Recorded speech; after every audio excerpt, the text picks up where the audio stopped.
बिस्मिल्लाहिर्रहमानिर्रहीम।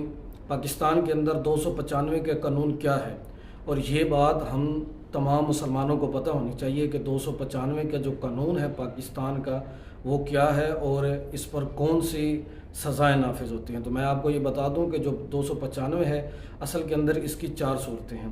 पहला है 295, दूसरा है 295A, तीसरा 295B और चौथा 295C।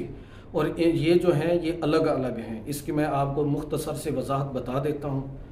किसी भी फ़िरके के मुक़द्दस मकाम या वो जिसको मुक़द्दस समझते हों उसको नजस करे या उसकी बेहुरमती करे तो ये 295A है।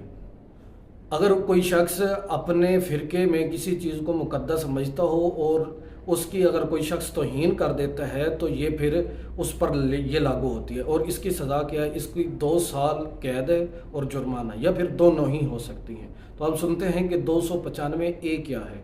किसी मजहबी फ़िरके के एहसासात की तज़लील करना, ये इस ज़ुमरे के अंदर आएगा कि 295A के अंदर कि किसी भी मोतबर फ़िरका है उसकी अगर एहसासात की तज़लील करता है तो वो 295A के अंदर आएगा। वो भले तहरीर के ज़रिए हो, तकरीर के ज़रिए हो या इशारे के ज़रिए हो, वो किसी भी तरीके से हो सकती है। मजहबी अकायद की तौहीन करे तो इस पर यह दफ़ा लागू होगी। इसकी जो सज़ा है वो 10 साल कैद है या फिर जुर्माना, या फिर ये इन दोनों सज़ाओं में से दोनों ही हो सकती हैं। अब सुनते हैं कि 295B क्या है।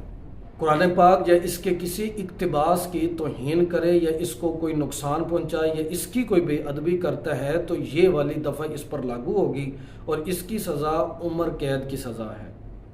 और 295C क्या है वो सुनते हैं। ये है आप अलैहिस्सलाम की तौहीन पर ये जो दफ़ा लागू होती है वो ये है कि कोई अल्फाज जो लिखे गए हों या फिर वो तहरीर की शक्ल में हों तो वो किसी भी इशारे के ज़रिए, किनाये के ज़रिए या आप अलैहिस्सलाम की बेअदबी करता है तो उस पर यह दफ़ा लागू होती है। 295C जो है इसकी क्या है? इसकी उम्र भर कैद है और जुर्माना है, या फिर दोनों ही सज़ाएं हो सकती हैं।